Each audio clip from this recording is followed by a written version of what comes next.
আজ ভাইফোঁটা, ভাইয়ের কপালে ফোঁটা, বাদ নেই তাই রাজনীতিবিদরাও তারাও কিন্তু আজকে তাদের পেশার বাইরে একটু অন্য ভূমিকায়, ব্যস্ততার মাঝেই ভাইফোঁটায় সামিল শাসক থেকে বিরোধী। আমরা সরাসরি চলে যাব বিজেপি নেতা রাহুল সিনহার বাড়িতে, আর সেখানে দেখব ভাইফোঁটার এই অনুষ্ঠান উদযাপন কেমনভাবে চলছে। সেখানেই রয়েছেন আমাদের প্রতিনিধি অয়ন ঘোষাল। অয়ন,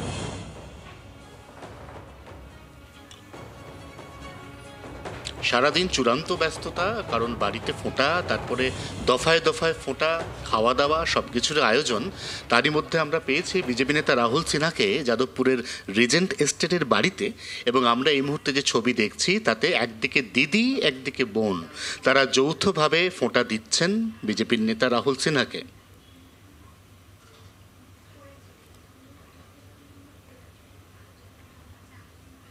অবশ্যই ফোঁটা পর্ব শেষ হওয়ার পরে রাহুলদা, আপনার কাছে আমার প্রশ্ন সেটা হচ্ছে যে জনসংযোগ তো করার সময় এগিয়ে এলো, 26-এর ভোটকে যদি আমরা মাথায় রাখি তাহলে আমরা দেখব যে উৎসবের যে ব্যাপার, অর্থাৎ শারদীয়ার যে উৎসব পর্ব, এটা ভাইফোঁটার মধ্যে দিয়ে আজকে শেষ হচ্ছে।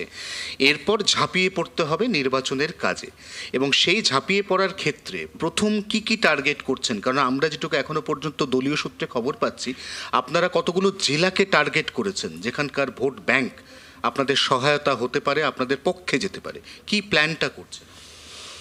দেখুন, প্ল্যান যেটা সেটা তো প্রকাশ্যে বলার মতো বিষয় নয়, তবুও আমরা যে জায়গাগুলোতে আগে ইলেকশনে কিছুটা পিছিয়ে আছি সেই জায়গাগুলোতে কভার করার চেষ্টা, এবং যে জায়গাগুলোতে আমরা ভালো ফল করেছি সেই জায়গাগুলোতে আরও ভালো ফল করার প্রচেষ্টা নিয়েই সেইভাবে ম্যাপিং করে আমরা আমাদের কাজটাকে শুরু করেছি, এবং আমরা কাজটাকে একদম বুথ স্তর থেকে শুরু করতে চাইছি। এটা কি প্রশ্ন যে মণ্ডল স্তরে প্রত্যেকটি মণ্ডলে যদি 3 জন করে মুখ তুলে আনতে হয় যারা অ্যাক্টিভলি ভোটের কাজ করবে, জনসংযোগ করবে, প্রচার করবে, সেই তারিখটা তো 31শে অক্টোবর শেষ হচ্ছে, আর আজকে আপনার সাথে আমার কথা হচ্ছে 23শে অক্টোবর।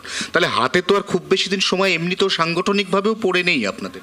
না, আমাদের কাজ এগোচ্ছে, এবং আমাদের কাজ প্রায় প্রস্তুতির মধ্যে আছে। আগামী সপ্তাহের মধ্যেই যে এই সমস্ত নিচু তলার যারা কার্যকর্তা, যারা একদম বুথ স্তরে কাজ করবে, তার ভেরিফিকেশন, সমস্ত কিছু আমাদের কাজ ইতিমধ্যে কমপ্লিট, এবং আগামী সপ্তাহের মধ্যে যেটুকু বাকি আছে সেটুকু আমরা কমপ্লিট করে ফেলবো।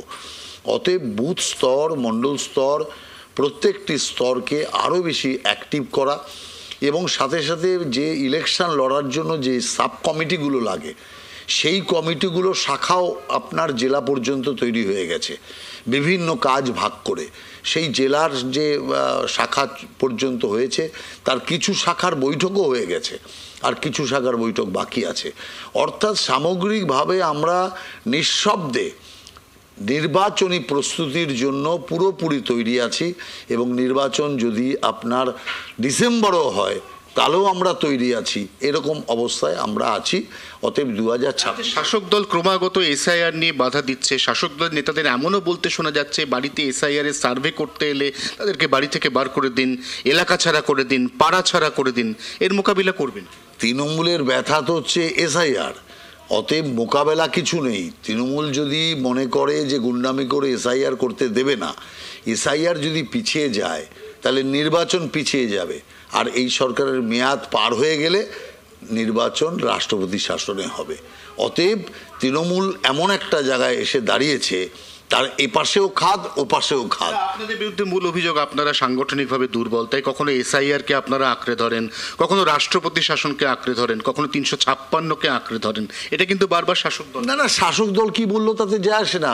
বাংলার সমস্ত মানুষ চায় যে নির্বাচন শুদ্ধ হোক, নির্বাচন ভয়মুক্ত নির্বাচন হোক, কিন্তু এসআইআরে ওদের আপত্তিটা কোথায়? যেখানে ভুয়া ভোটারের নাম বাদ যাবে তাহলে ভুয়া ভোটারই ওদের সম্পদ। ওরা ভোটারের ভোটে জিততে চায় না, ওরা ভুয়া ভোটারের ভোটে জিততে চায়।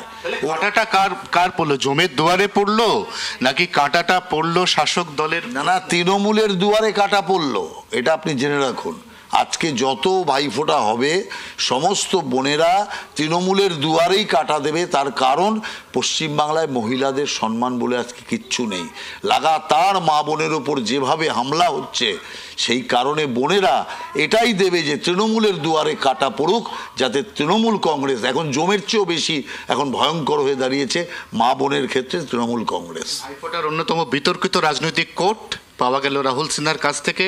রাহুল সিনহার বক্তব্য, আজকে যত বোন তার দাদাকে ফোঁটা দিচ্ছে তারা প্রত্যেকেই শেষ পর্যন্ত রাজ্যের শাসক দল তার যে মেয়াদ 2026-এ তারপরে তাদেরকে আটকে দেবে, এই আশা নিয়ে বিজেপি সাংগঠনিকভাবে একদম বুথ স্তরে মণ্ডল স্তরে। তোমাকে অর্থাৎ তৃণমূলের অন্দরে কি হচ্ছে এবার সেটাও দেখার বিষয়, কারণ তাদের দুয়ারেই কাঁটা পড়েছে এমনটাই বললেন রাহুল সিনহা। এবং সেই সঙ্গে মন্ত্রী শোভনদেব চট্টোপাধ্যায় তিনি কি বলছেন, ভাইফোঁটাতে রাজনীতির কথা বাদ থাকবে তা তো নয়, তিনি বলছেন শোনাবো এবার আপনাদের।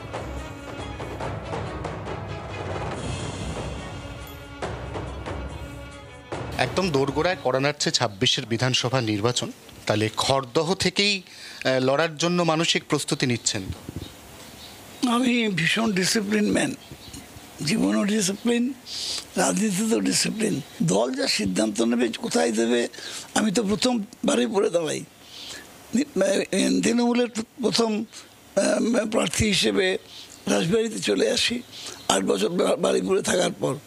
এবার 24 বছর এখানে রাজবাড়িতে থাকার পর মমতা বন্দ্যোপাধ্যায় আমাকে ভবানীপুরে দাঁড়াতে বললেন, দাঁড়ালাম। ভবানীপুরেও জিতলাম। ভবানীপুর থেকে জেতা পড়েতে আমি নিজের থেকেই ছেড়ে দিলাম মমতা বন্দ্যোপাধ্যায়কে, আমি চলে গেলাম খড়দায়। এখন আমার জায়গা কোথায় আমি জানি না, আর এই জায়গাটায় কী লেখা আছে তাও জানি না। মমতা বন্দ্যোপাধ্যায় যেখানে পাঠাবেন সেখানেই দাঁড়াবো। বাংলার আওয়াজ, বাঙালির আবেগ, জি 24 ঘন্টা।